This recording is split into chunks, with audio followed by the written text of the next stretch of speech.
আমার বাসায় ঢাকা থেকে গেস্ট এসেছে, আর যারা এসেছে তারা ঘোরাঘুরি অনেক পছন্দ করে। আজকে তাই সবাইকে নিয়ে ঘুরতে যাব। সকাল সকাল মাইবুনের বাবা বাজার থেকে কিছু মাছ নিয়ে এসেছে, আর সকালে সবার জন্য নাস্তা নিয়ে আসা হয়েছিল। তো সবাই নাস্তা টাস্তা করে রেডি হয়েছে, সবাই মিলে একসাথে ঘুরতে যাব। তো গেস্ট হিসেবে কারা এসেছে সেটা আগে বলি। আমার বোন এসেছে ঢাকা থেকে।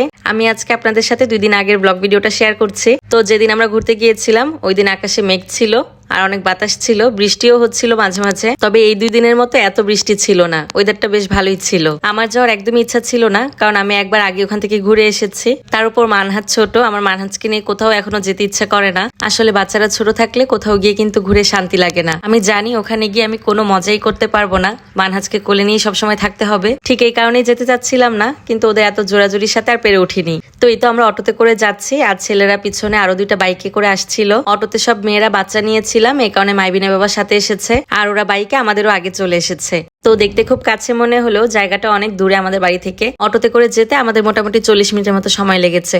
তো আমরা পৌঁছানোর আগেই ওরা পৌঁছে গেছিল।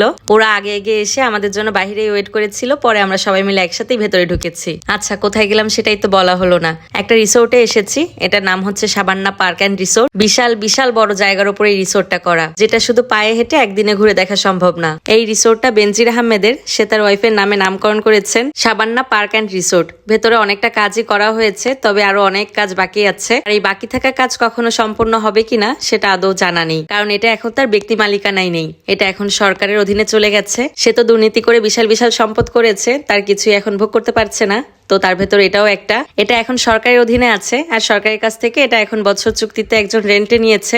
সুতরাং বর্তমানে এটার যে মালিক এখন, তিনি আবার মাইবিনের বাবার বড় ভাই, আবার বন্ধুর মতো বলা যায়। তো আমরা প্রায় 8-9 জনের মতো ছিলাম। সবার জন্য এখানে এন্ট্রি ফ্রি ছিল। তারপরে সবাই পুলে গোসল করবে, তো সেটাও ফ্রি। ভেতরে কিছু রাইড টাইড ছিল, তো সেগুলো ফ্রি ছিল। বলতে গেলে তারা আমাদের স্পেশাল ভাবেই ট্রিট করেছে। ভেতরের জায়গাটা এত সুন্দর, জায়গায় জায়গায় এত সুন্দর করে তৈরি করা হয়েছে, মনে হয় এটা বেনজির আহমেদের ড্রিম প্রজেক্ট ছিল। এখনো ভেতরে অনেক অনেক কাজ করা বাকি। সে হয়তো এটা তার মনের মতো করেই সাজাতে চেয়েছিল। কিছু কিছু স্পট দেখলে তো আপনার মনে হবে যে এটা বাংলাদেশ না, আপনি অন্য কোনো কান্ট্রিতে ঘুরতে গিয়েছেন। এটা মানতে হবে ভাই, সে এটার পেছনে কোটি কোটি টাকা ব্যয় করেছে, কিন্তু লাভের লাভ কিছুই হলো না। সে তো আর কিছু ভোগ করে যেতে পারলো না। পাথর দিয়ে কৃত্রিম পাহাড়ের মতো তৈরি করেছে।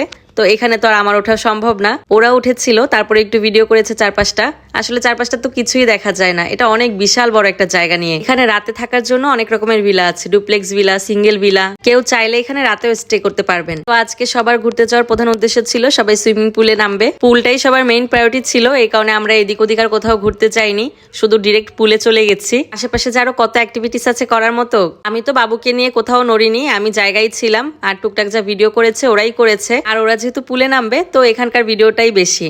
এছাড়া বোট রাইডিংও করা যায়, তো ওটা আবার অন্য সাইডে আছে, তো সেদিকে আমাদের আর যাওয়া হয়নি। তো যে উদ্দেশ্যে সবাই এসেছে পুলে গোসল করবে, তো সবাই তো নেমে পড়েছে। আমার আর কোনো কাজ ছিল না, আমি শুধু বাবুকে নিয়ে দাঁড়িয়েই ছিলাম আর ওদের এনজয় করাটা দেখেছি। ওরা অনেক অনেক এনজয় করেছে, ওরা পুলে অনেক সময় কাটিয়েছে আর অনেক মজা করেছে। এটা আমি আপনাদের সাথে নেক্সট ব্লগে শেয়ার করব।